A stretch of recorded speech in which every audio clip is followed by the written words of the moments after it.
एक छोटी सी बात मैं आज पहली बार आपसे कर रहा हूं। रात को सोने के पहले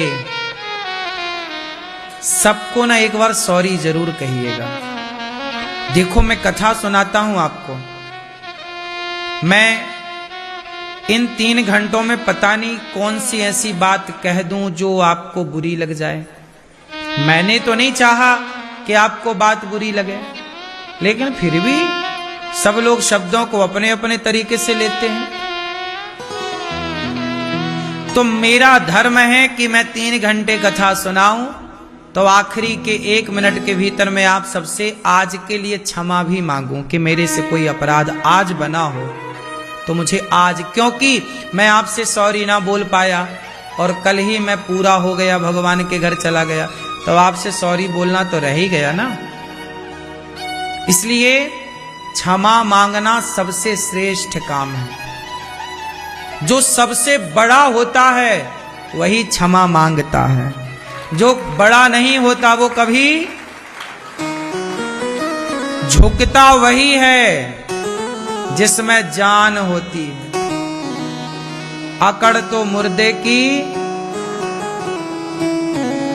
इसलिए सॉरी कहो, क्षमा मांगो अपनी मां से। मां, मैंने कोई अपराध किया हो तो क्षमा कर दो। पिता से क्षमा, पत्नी से क्षमा, पति से क्षमा, पुत्र से क्षमा। ये नहीं कि नहीं मैं बेटे से क्षमा क्यों मांगू। अरे यही तो विचार का खेल है साहब। यही तो तुम्हारे अभिमान को पिघलाएगा। जब तक तुम क्षमा नहीं मांगते तब तक तुम्हारा घमंड तुम्हारे भीतर रहता है, लेकिन जब तुम क्षमा मांगते हो तो तुम्हारा घमंड पानी बन करके बह जाता है। तुम निष्पाप हो जाते हो। आप पापी तब तक हैं जब तक क्षमा नहीं मांगी। राम ने हनुमान जी को भेजा, भैया, ओ मोबाइल वाले भैया, राम जी ने हनुमान जी को भेजा, जाओ रावण से कह देना कि वो क्षमा मांग ले। एक बात बताओ, रावण ने सीता मां को चुराया, गलती की, लेकिन रावण यदि क्षमा मांग लेता तो राम क्षमा कर देते कि नहीं। अंगद जी समझाने गए ना कि अभी भी मौका है, सीता मैया को वापस कर दो और चलो शरण में, राम तुम्हें क्षमा कर देंगे। राम तो तैयार थे क्षमा करने के लिए। तुमने क्षमा मांगी कब? अभिमान था, मैं क्यों झुकूं भाई, मैं क्यों, मैं तो रावण, इतना बड़ा रावण, लंकापति रावण। राम तो वनवासी आदमी है, वो मुझे क्या मारेगा। मैंने इंद्र को हरा दिया युद्ध में, मेरी तो सोने की लंका है। घमंड था रावण को, मुझे कोई हरा नहीं सकता। मेरा बेटा मेघनाथ बड़ा बलवान है, मेरा भाई कुंभकर्ण बड़ा बलवान है। मेरे कुर्सी के नीचे देवता रहते हैं, शनि उल्टा लटके रावण की कुर्सी के नीचे। बोलो हाँ, घमंड तो था साहब, लेकिन वो घमंड ने रावण का सत्यानाश कर दिया। एक बार रावण सॉरी कह देता, एक बार कान पकड़ के हे राम मुझे क्षमा कर दो, इतनी सी लाइन कह देता तो पूरा रामायण बच जाती, पूरा लंका का नाश बच जाता, एक लाइन। लेकिन आप भी कम नहीं हो, आप भी टूट जाते हो पर झुकते नहीं हो। आप भी रावण के ही पद चिन्हों पर चल रहे हो। तुम अपना लाखों का नुकसान कर लेते हो पर सॉरी नहीं बोलते हो। तुम्हारी भी तो अकड़ है, तुम्हारा भी तो घमंड है। ये इससे बड़ी कोई बेवकूफी नहीं होती। रोज अनिरुद्धाचार्य आप सबसे क्षमा चाहता है, कोई पाप कोई अपराध मेरी वाणी से हुआ हो तो। जब मैं क्षमा मांगता हूं ना तो मेरा घमंड समाप्त हो जाता है। मेरे भीतर घमंड को ठहरने की जगह ही नहीं मिलती। जब आप झुकते नहीं हैं तो घमंड पनपता है, अभिमान एटीट्यूड पनपता है, भीतर भीतर बढ़ता। अरे मैं कम हूं क्या, मैं क्यों सॉरी बोलूं, क्यों झुकूं। इसलिए अपने माता को, पिता को, गुरु को, बड़ों को प्रणाम करने की बात है। मेरे भीतर घमंड होता ना साहब तो मैं किसी माँ के पांव कभी ना दबाता। जिनके भीतर घमंड है वही घमंड तो तुम्हें माँ के चरणों में भी झुकने नहीं दे रहा है, पागल। आजकल बेटा भी अपने माँ के पांव कहां छू रहा है, घुटने छू रहा है। और सुनो, गर्लफ्रेंड के संग सेल्फी डाल रहा है, कहीं घूमने गया पार्क में सेल्फी डालता है। आप युवाओं की जरा पूरी पोस्ट चेक कर लेना, शायद एक दो बेटा ऐसे मिलेंगे जो माओ के पांव छूते हुए की सेल्फी डालते हैं। उनका ईगो, अरे पांव में पड़ के कौन फोटो खिंचाता भाई। हा? आजकल बेटे कहां मां के पांव छूते हुए की फोटो शेयर कर रहे हैं, बोलो हाँ। हाँ, गर्लफ्रेंड के संग कॉफी की फोटो डली होगी, कॉफी पीते हुए की। सही है कि नहीं। याद रखना साहब, पांव तक ना सब लोग नहीं पहुंचते। तुम मेरे कंधे पे हाथ आसानी से रख लोगे, कंधे तक सब पहुंचते हैं। बोलो हाँ, कंधे तक सब पहुंचते हैं, पांव तक सब नहीं पहुंचते। पांव तक पहुंचा अनिरुद्धाचार्य, उन माओ के चरणों तक पहुंच गया। इसलिए आज पूरी दुनिया ये दास अनिरुद्ध की सेवाओं को, गौरी गोपाल, एक मैया आज मेरे पास आई और मैया ने कहा बेटा यहां जितनी सेवाएं हैं उन सेवाओं को मैं प्रणाम करती हूं।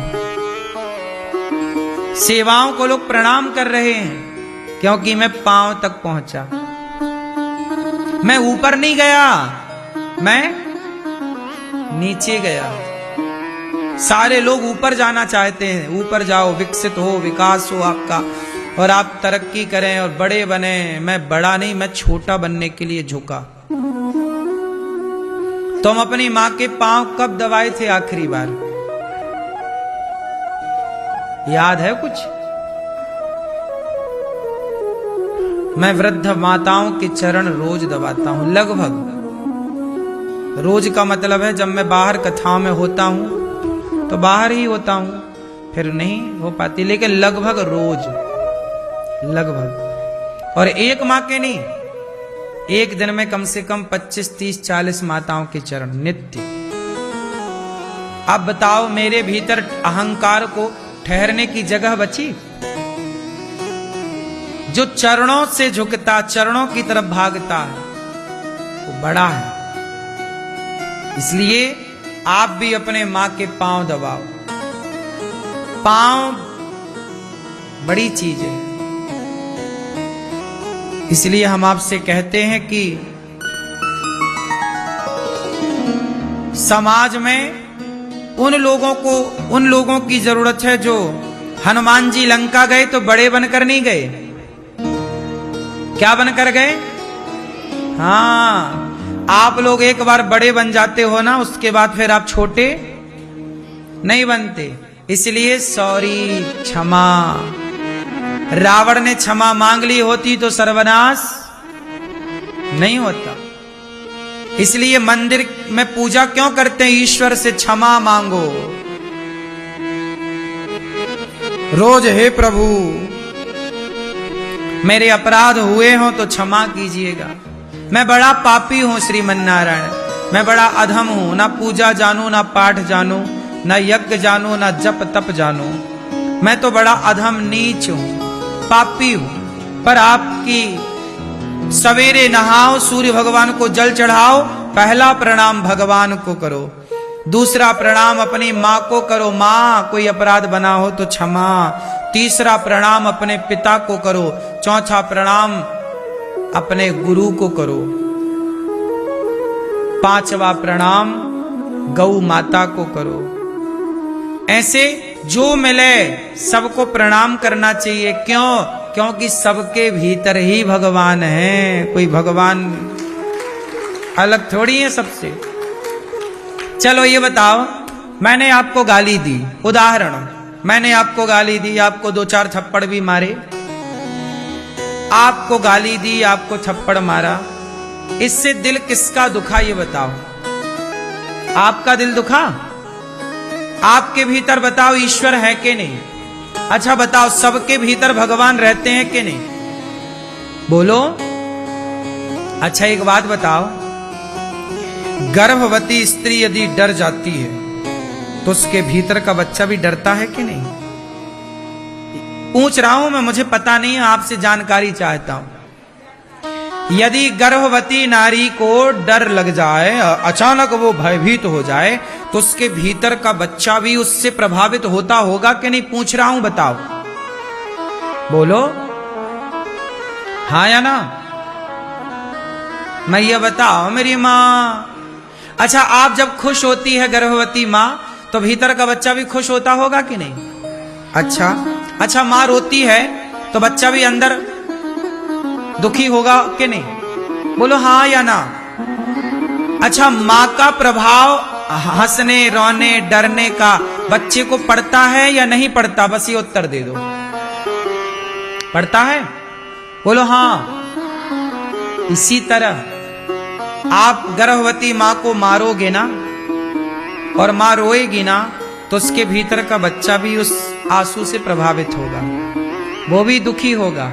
उसी तरह जब आप किसी को सताते हो तो वो व्यक्ति ही नहीं रोता, उसके भीतर बैठे भगवान भी रोने लग जाते हैं, क्योंकि सबके भीतर ईश्वर है। आप कितने लोग इस बात से सहमत हैं कि सबके भीतर भगवान रहते हैं? सबके भीतर ईश्वर है। तो यदि मैं आपको 2 थप्पड़ मारूं तो वो चोट ईश्वर को भी लगेगी कि नहीं?